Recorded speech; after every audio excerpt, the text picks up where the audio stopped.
okay, Bill O'Brien's in. They reshuffled the staff. Some of them go out to Vegas, coach the Shrine Bowl. DeMarcus Covington goes to the Senior Bowl. Great, the draft is coming up. We all get excited. Blah. Woo. Their next big move. Yep. You get to make the call. What is that move?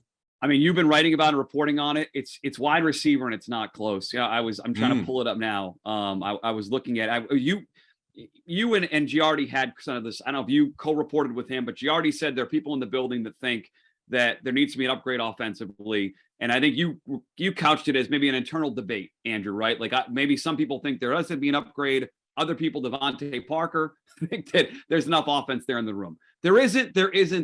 And to me, the trade market and wide receiver is key. And I just jotted down, there's 8 teams left in the playoffs. I'd say 6 of the 8 teams, or 75%, have at least one elite offensive talent.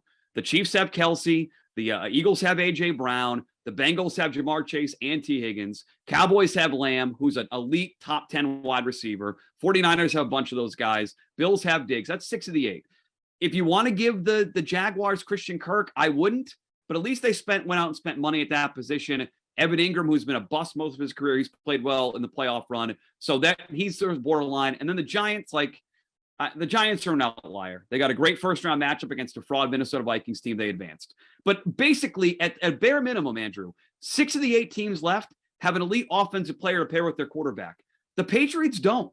And the wide receiver free agent market sucks, unless you like Jacoby Myers, and I do, but he's not a number 1. Juju Smith-Schuster is going to get paid like a 1, and he's not. They've got to find a way via trade or creativity to get a legit number 1 elite offensive talent.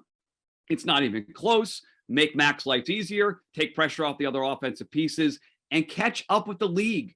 Like, I don't know if Bill Belichick recognizes how different it is now than it was, 10, 15 years ago. Does he think that Mac Jones can elevate guys the way Brady did? He shouldn't think that. I don't think he does.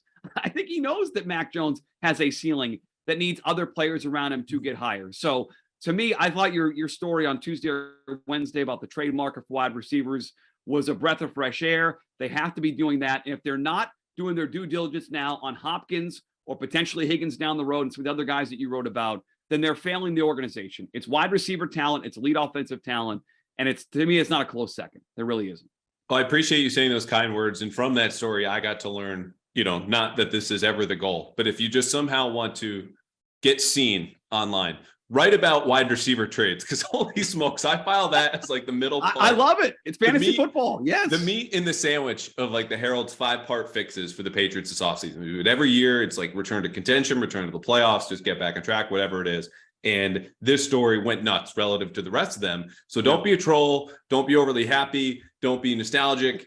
Just share wide receiver trades. And look, I know DeAndre Hopkins gets a lot of the attention. I wrote about him. Keenan Allen's in that mix. One name I regret not expanding upon more is Jerry Jeudy from Denver. Part of that is not knowing what the Broncos want to do. They still don't have a head coach and what direction they see themselves in with the albatross contract that is Russell Wilson. But that's something to keep an eye on for me. Not reporting any of that. I just think in terms of the fit, the contract timeline, the cost potentially, especially if they pick up the 5th-year option, I think could work out for the Patriots. But for me, before I even get to personnel, like you brought up a great point, 6 of the 8 teams left in the playoffs have an identifiable All-Pro or Pro Bowl talent.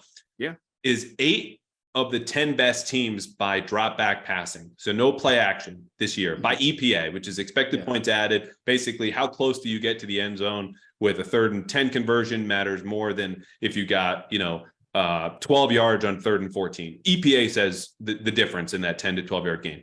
Sure.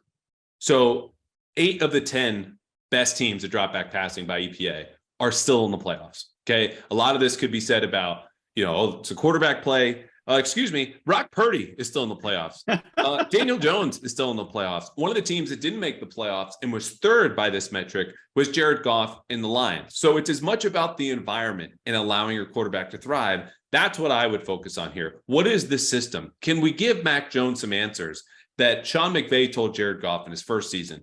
Every single play you'll have an open receiver. I will ensure that happens. That's how Goff rebounded, then got to the Super Bowl, and is rebounding now under Ben Johnson, the offensive coordinator in Detroit. So Bill O'Brien needs to decide what to throw out, what to put in, meet with Mac, get all the terminology squared away, and then get rolling right away once you get into OTAs, because I think so many of the problems that they had were obviously internal, but they were kind of, it was an infrastructure issue. Like you can't work in a building when it's falling apart and you don't know how people who need to fix those problems, which is exactly what happened with Patricia and Judge when you didn't know what the defensive looks were coming, yada, yada, yada. We've covered it before, but that's my first move.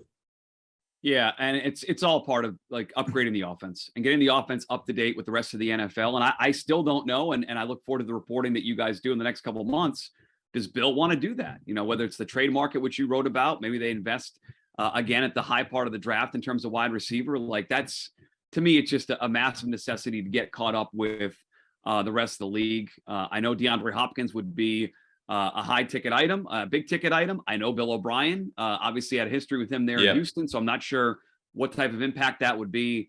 But if they roll it back next year, great. Bill O'Brien's here. They re-signed Jacoby Myers, and it's Mack and Myers, and there's like, what other than cleaning up a mess you created by naming Patricia the coordinator, did you really improve offensively, or are you setting up Mack for failure in year 3, which is a huge year for him? Look at Josh Allen, year 3, Steph Diggs, AJ Brown with Jalen Hurts, year 3 in Philadelphia, MVP candidate. Like it's pretty clear. We'll see if they're willing to do it. Yeah, and it will come down to cost. So I will say this, as much as I advocate for go get a number 1 or find a new number 1, and it could be, you know, any of the names that I mentioned and have written about. Yeah, it comes down to price. Okay. A lot of the moves the Patriots have pursued, like a lot of NFL teams, and decided that's too rich for us. And I think in retrospect, you get to see that after a year or two. But in the moment, the teams that don't make that move get crushed.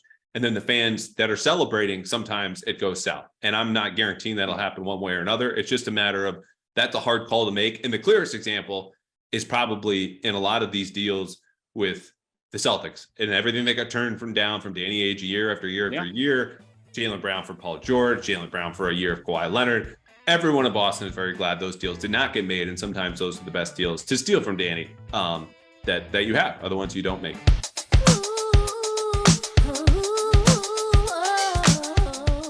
Check out Screen Time, movies, streaming, and everything in between with us, Gary Tanguay and Drew Yada. We watch what you watch, so watch us wherever you get your podcasts, or you can subscribe to our YouTube channel. Yeah, and we're pretty easy on the eye. Yeah, no, we're not. Speak for yourself. Screen Time, movies, streaming, and everything in between.